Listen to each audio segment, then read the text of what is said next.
Hello everyone, it's Gallic from Noctua Owl Gaming. Welcome to my channel. I hope everything is going well today. I'm starting as Muscovy in the Russian area, then consolidating it all together. I do enjoy forming Russia. It is never too difficult, and the hordes can sometimes be a bit of a pain with their alliance chains. I do hope you enjoy this run. I know I did. So subscribe if you do. Now let's get to the gameplay. Here we are as Muscovy. I decided to do Relentless Push with them because I did not feel like fiddling around trying to take over Muscovy. It's a very rough beginning with Novograd because they're so isolated from everything. And I always enjoy forming Russia. I think it's a great time. My other favorite one would be Prussia. Russia and Prussia are my two favorite ones I like to do. So let's go ahead and get started. As Russia, we start with diplomatic relations +1, shock damage +10%, which is, it's great. When we gained everything, we get land force limit modifier +25, we get tax +10, yearly army attrition +0.5, missionary strength +1%, morale of armies +10%, stability cost modifier -20%, fort maintenance -20%, as well as diplomatic reputation +1. All those are pretty good. That shock's really nice. The army tradition, yearly army tradition, is nice in the early game. I believe we will get missionary, but then we switch over to Russia, which will allow us to have those frontiers, which are great for expanding. But we'll probably push against all the hordes here and just beeline it straight there. But let's go ahead and get started. We'll get the estate set up. Then my first thing I'm going to do is go right into Novograd because you can, and that's what you should always do. All right, I'll get this sorted out. As Muscovy, you have this Boyar's estate where you get -33% reform progress or growth. It's really easy to get rid of in the beginning. It's just a little annoying to deal with right away. So all I did was sell titles, and then I can revoke it, and then I'm going to give the privileges to my boyars after that. But you definitely want to get rid of this as quickly as possible. You do get 2 corruption, but you also get a lot of money for doing this, going in dead to the burgers, selling. You get like a ton of money. I think each loan was 100. So yeah, and then 300 for selling titles, so you get about 800. So yeah, you just want to get rid of this as quickly as possible. You do lose the stability, which you need a stability to be able to do it. I think it's worth getting rid of right away. Of course, we're gonna have a little bit of corruption to root out now. We'll be in the negative for a little while because of that. That's fine. I'm gonna finish up the estates and then declare my war on Novograd. We are about to declare war on Novograd, but I did finish rally the army for getting Muscovy gains 10 per month admin and total army force limit 80%. So we're going to do that. Now this is a really interesting choice, and it kind of changes the gameplay just a little. You can have permanent claims on all of pretty much the Russian area, the Russian lands, and then you can get all permanent claims to become non-permanent. You get a diplomat, you get minus core creation cost, and you get allow claims bordering claims, as well as you can claim entire states. And it's really, really good. Both of them are really good in their own right. But for this one, I just want to have a nice chill time. I'm going to go ahead and just do the permanent claims because this one kind of pushes you to go a little quicker because you only have claims and they last a lot shorter, obviously, than permanent claims. So I'm going to go ahead and pick just the permanent claims here. And sorry for the cut there. I decided to take a little slice out of there because my brain started working. I could call in Lithuania, and I could try to take some lands from Lithuania that are like Orthodox here, but I'm not going to do that. I think because I need to push eastward, not westward. So we're just gonna go ahead and not bring him in with a co-belligerent, and we'll probably just take him. It's no big deal. And then yeah, we'll go ahead and just declare war for Novograd here. And go. And just go. No, I won't do that. And then we will go ahead and I will see you after the war. The war with Novgorod is over. It wasn't too bad. Of course, lost all my manpower in this war because, well, you know, it's cold. Okay, let's just call it that. So we'll go ahead and just take all that. I should have taken Novgorod, but that's okay. All this land is going to take a while to get to. My main goal was just to protect it from getting attacked by someone else. So it's not that big of a deal. Let's go ahead and core it all up. Well, luckily we can. And then I'm going to have to figure out who to attack next. I think I'll let my manpower recover and I'll attack the Great Horde next. Especially when I get Tech 4, it's going to be pretty easy to walk through them. And Uzbek. I believe they're allied to Kazan, and I can get rid of that alliance, which will make going into Kazan easier. So that's probably what we'll do. So I will see you when everything gets recovered. Okay, so what's going to happen now is I'm just going to go to war with Tevrir here, and we're going to take over these lands. Novgorod is guaranteeing them, but he's not going to join because of his debt. So I was hoping to give him a little moment to see if he did it, and he will not. So we'll go ahead and just take Tevir. And unfortunately, we can't co-belligerent Ryzan without bringing in the Great Horde, which we don't want to do till we get to Tech 4. I'll probably lose most of my manpower again, but that's okay. I'll let my vassals kind of take care of the Ryzan thing, but I'll knock out Tevir here. And let's do this.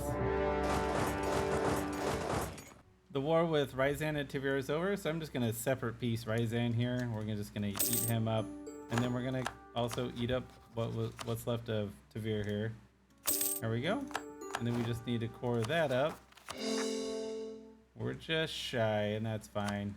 And yeah, and now we get to consolidate Russia until the end of his death. National unrest -3, monthly autonomy change.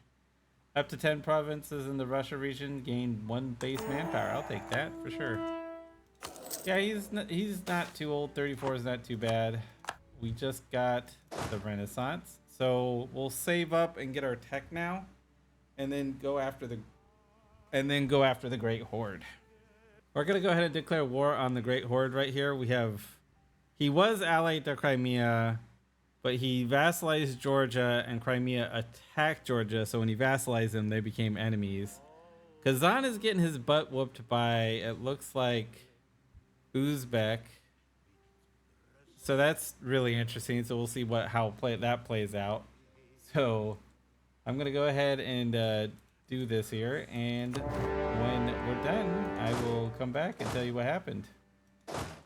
So I got the event where basically my general took over the country, and he's a 535. So I was like, oh, that's sweet. I got in there. It was terrible. It was like a 240 or something. I might have had it shown at one point or another. I'm not sure, but I just been blessed. I got a 566 as an heir as 13. Amazing. So we'll see what happens. Hopefully nothing bad, because such a good heir.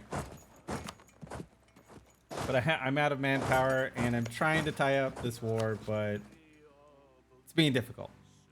So I have a peace deal all lined up and ready to go. It looks a little weird, but that's because Kazan got eaten. So I figured I'll eat some of what that got taken there. Touch Crimea. We'll take over more stuff when we can. So yeah, this is going to be the peace deal. Get a little bit more money. There we go. We'll go ahead and core all that now. And yeah, I'm going to try to make my next war with Kazan. I'm not sure though, because I'm sure I'll be able to handle it. We're a tech ahead. It's just running all the way to Mughalistan is such a pain in the butt. But we'll figure it out. So for now, we're going to go ahead and just keep prioritizing.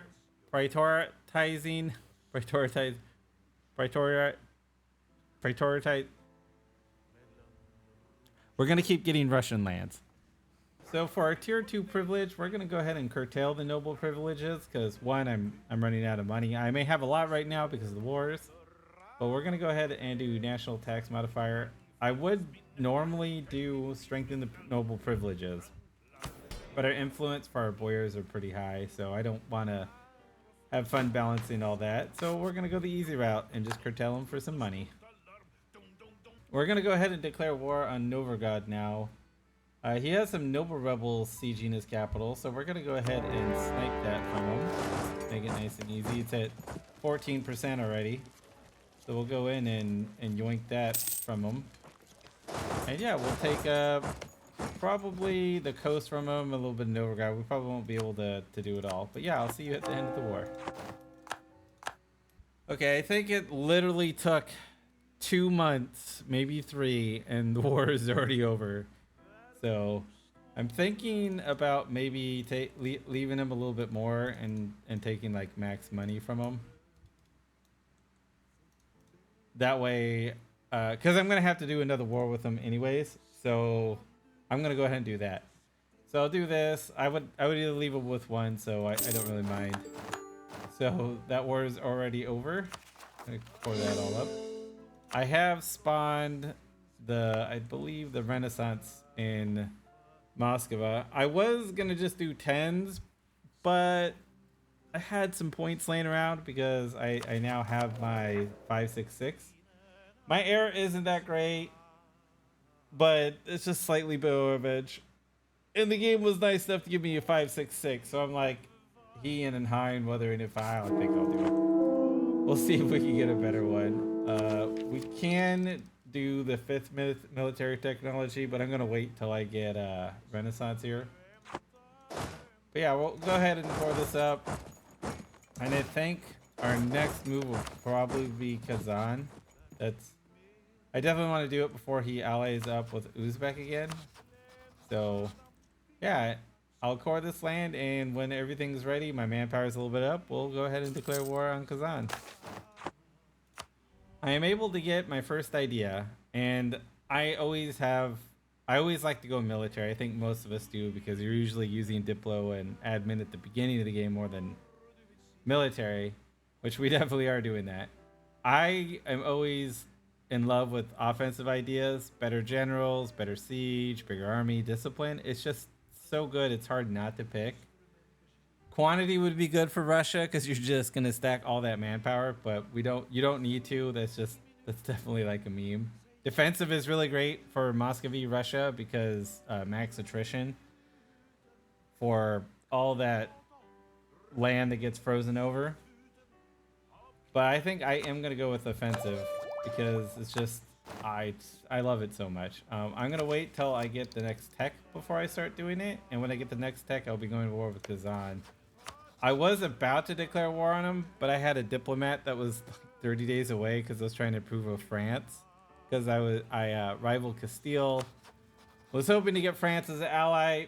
He decided, hey, Russia, Muscovy, you're now a rival, and just put that in the trash bin. So when I get the next tech, I will be declaring war on Kazan. I got the next tech, so we're gonna go ahead and attack Kazan now. I just annexed Perm. After I declare war, I'm gonna start improving with Rostov because he is my lowest one, and below 0 is one of my ones that are like at 200. So Rostov will probably be the next one I annex after Skav. So I'm just slowly eating these guys. So let's go ahead and declare war on Kazan here and take them out, and as well as Crimea. My war with Kazan is finally over. I had to sit here and just wait because I couldn't get to Chagate. No big deal. We're gonna go ahead and fully annex him, take a couple of ducats. Let's go ahead and get him back. There we go. I am trying to ally the Ottomans because I noticed that we can ally. So I figured, why not? It'll make growing down into this, like the AU is gonna be less aggressive, so maybe I can actually grow down here without too much problems. So yeah, the war is over, so we're just gonna keep annexing my vassals here, and soon we'll be going after Uzbek because we definitely want to start pushing that way. So we're gonna go ahead and declare war on Uzbek now. He's all by himself, so it should be really easy. And then I believe we'll be touching Oryat. And when I see Oryat, I'll build a spy network so I could you know, start stealing maps. Maybe even steal some from Chagate as well. Maybe. I don't have many diplomats. So let's go ahead and get this started. So we're gonna go for the gold mine here and start heading in. For my first objective, just what everybody else always gets: aggressive impact minus 10%, justified wars. For our government reform tier 3, we're gonna go ahead and go with expanded royal court, because that reform progress is always nice, and another possible advisor is always great. The war with Uzbek is finally done. I had to like search through incognita to find his army to get this finally finished. And I lost over half my manpower to attrition. It was brutal, guys. Here, let's look at attrition. Yeah, it was bad, because I was trying to find him. Oh, okay. Well, let's go ahead and end this freaking nasty war that I just had. Oh, attrition here was brutal. Alright, let's go ahead and pour all that. I did pick up the next idea. I just looked up and remembered that I did have it. We're gonna go ahead and do religious ideas. That way we could always just have Cassidy Bellies just pushing on over there. And to help with the conversion that I have of the Sunnis over here. I'm gonna go ahead and declare war on Novograd here, and we're just gonna take what's left of them and finally get rid of them here. And then after that, I'll show you the peace deal after that. I'm still kind of waiting for stuff to core and trying to figure out what to do. And yeah, see you then. Novograd is no more. For our second age objective, I'm gonna get improved war taxes, because that's always nice.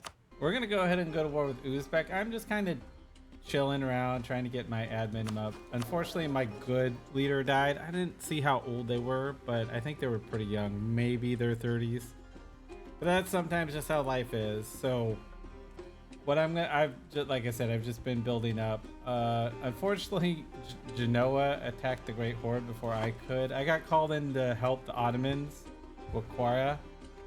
I did vassalize Georgia along the way, so I got 2 provinces out of it, and I've been taking these back with favors, so not too bad. So since Uzbek's ally Great Horde isn't coming in, I was gonna go ahead and attack them. But what I'm gonna do is I'm gonna release Kazakh out of this so I can do reconquest for him the next time it comes out, just for something to do. So here we go. The war with Uzbek is over. I'm not gonna take a lot. I am trying to save my admin.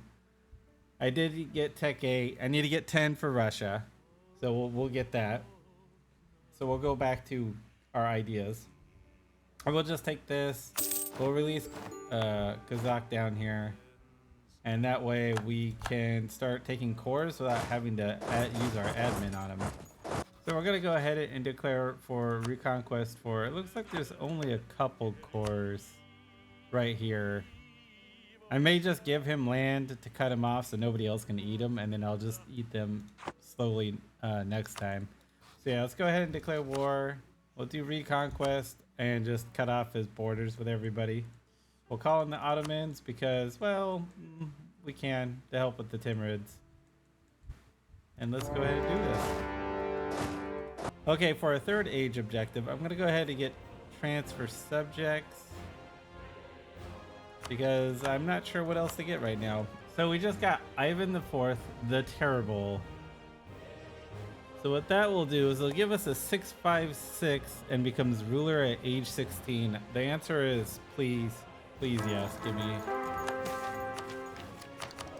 Oh, there we go. Now that's a ruler right there.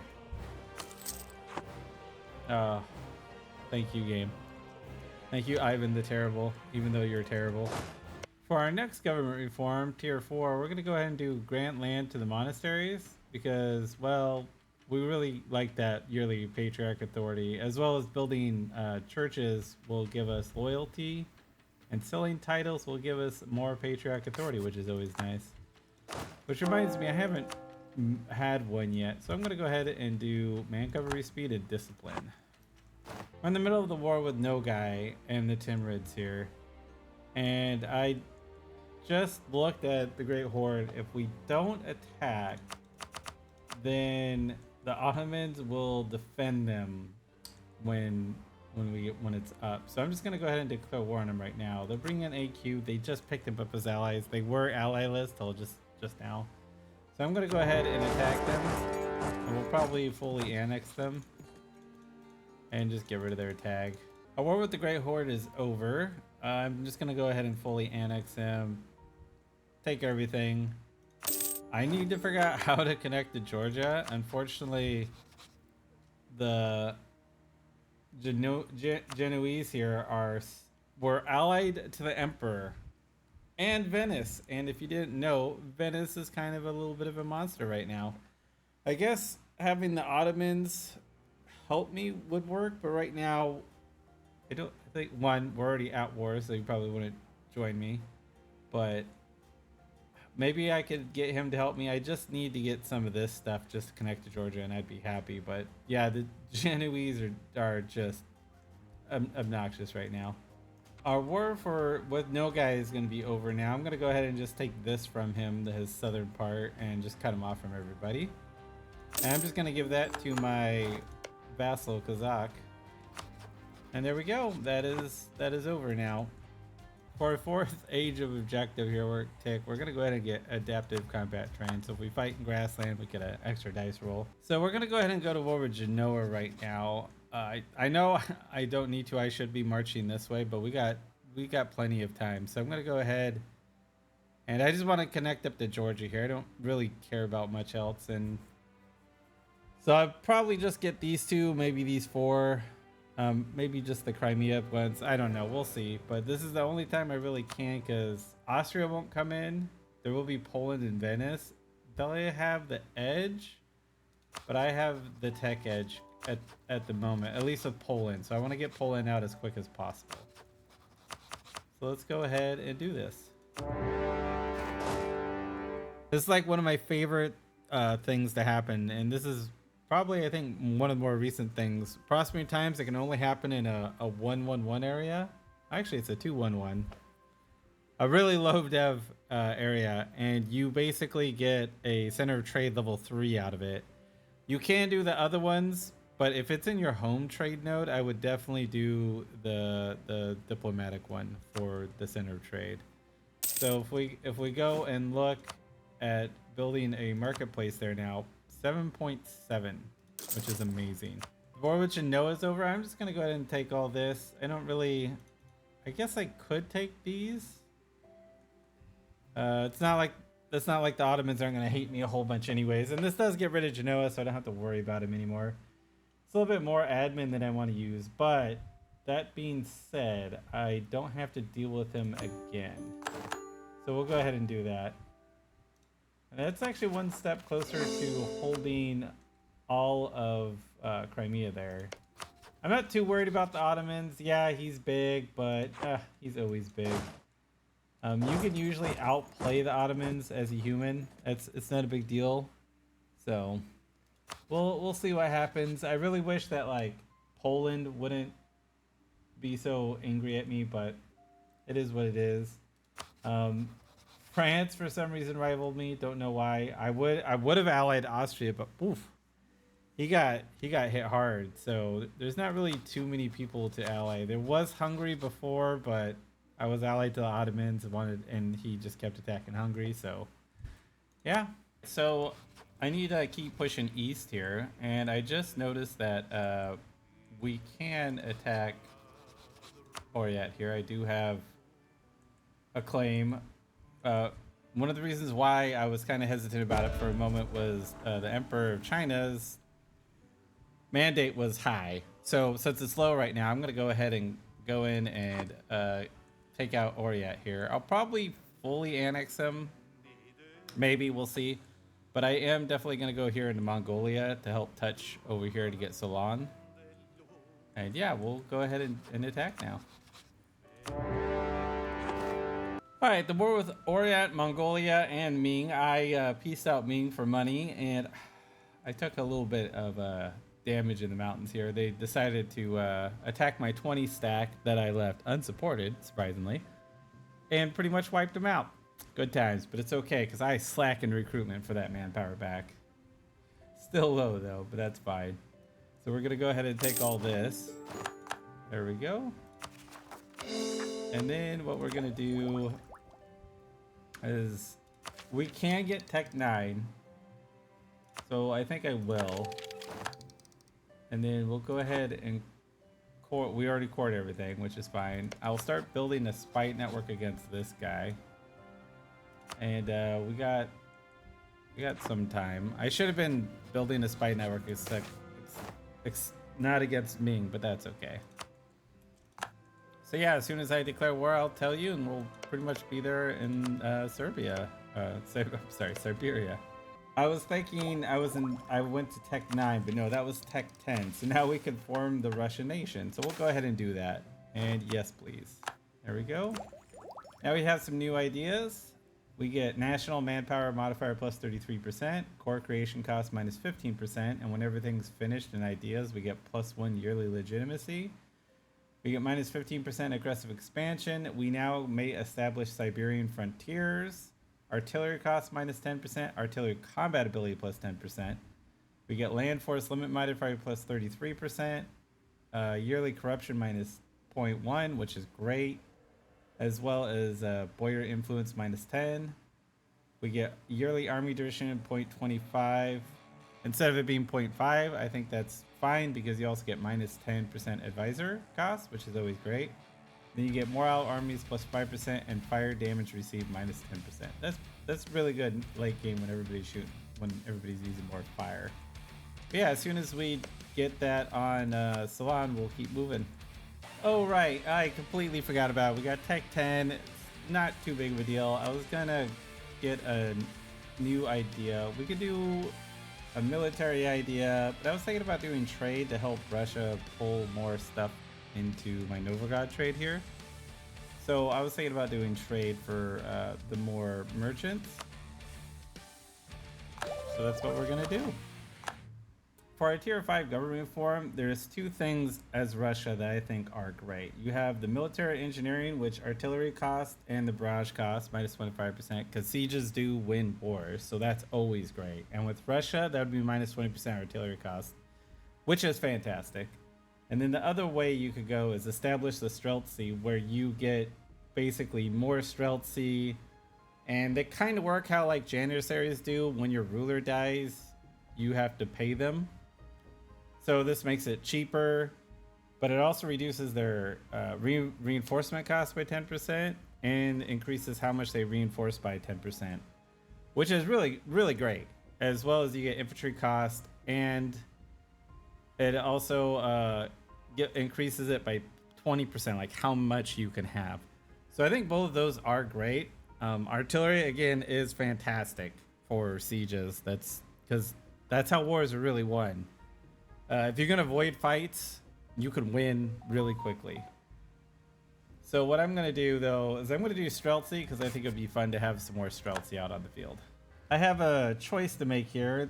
I'm not sure how to pronounce that last one. It's like Tasatsky.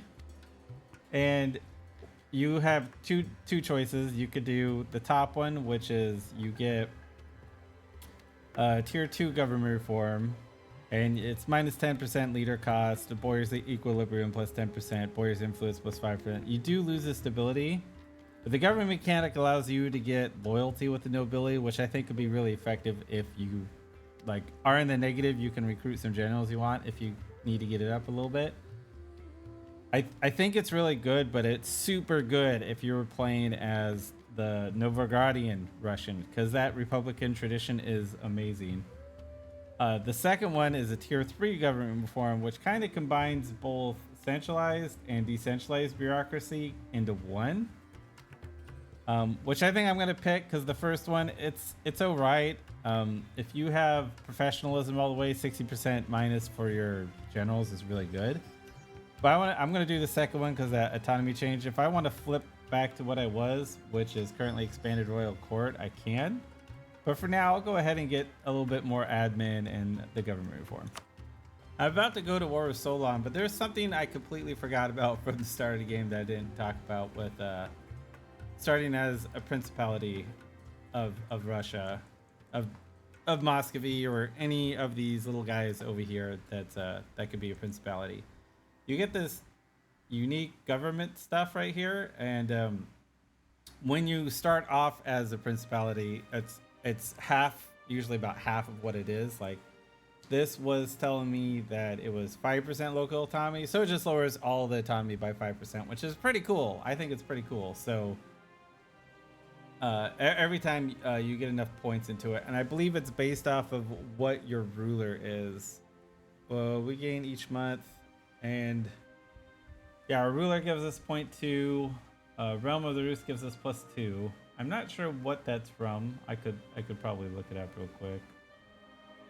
If it's over here, it might. Yeah, Realm of the Rust. I have this, which is probably a mission. Oh, because I got free of the Tartar oppression. That makes sense. And then the second one reduces all rebels by 30. It was 20 originally, and when I became Russia, it turned to 30. And then we get equipped Streltsy. Now, when you first have this one, it doesn't give much. It was giving me maybe almost 2,000 when I was Muscovy. And it made them have infantry combat +5, as well as lowered my war exhaustion by 2. It did do that, but now it increases my manpower by 8,000, which is what, 4 times more than what it used to give me, which is really cool. So like it really doubles that effect. And then your Streltsy, I think it's for your Streltsy because it gives the following reinforcement speed and reinforcement cost. +20%, -10 reinforcement cost. So yeah, so I'm gonna click this just to get my manpower up. But yeah, it's great mechanics. And when you become Russia, you get modernization, which I believe leads to missions that help you modernize into Western. So then you become Western tech instead of Eastern tech. So you could go on par with the Western tech nations later on in the game, in the end game, which is really neat. I think Ethiopia does something very similar where they can get Western tech as too. I want to say there's another one. I'm tempted to say it's the Ottomans, but I don't really play the Ottomans. I've maybe played them once, never got very far. All right, sorry for the cut there. I had no diplomats near me. It took like 60 days for him to get there. So we're going to go ahead and declare war now. And on that note, Ming has decided to just start breaking down right after the war I had with him, naturally. So yeah, but we'll go ahead and fully annex him and we'll get this achievement really soon. We just need to get a dock right here, or I think we just need to get it fully colonized and I get the achievement. I just got another event for Russia that happens where you get a tier 2 government reform. Seizing crown land does not cause revolt, which is really cool. So like usually when you give the boyars increased levies, that does that, exempting, they can't get seized from lands. That means if they're under, when you seize lands, they don't get any of their lands taken from them. So if I took this away and they're below 30%, or yeah, below 30, it'll make them below 30% and they get angry.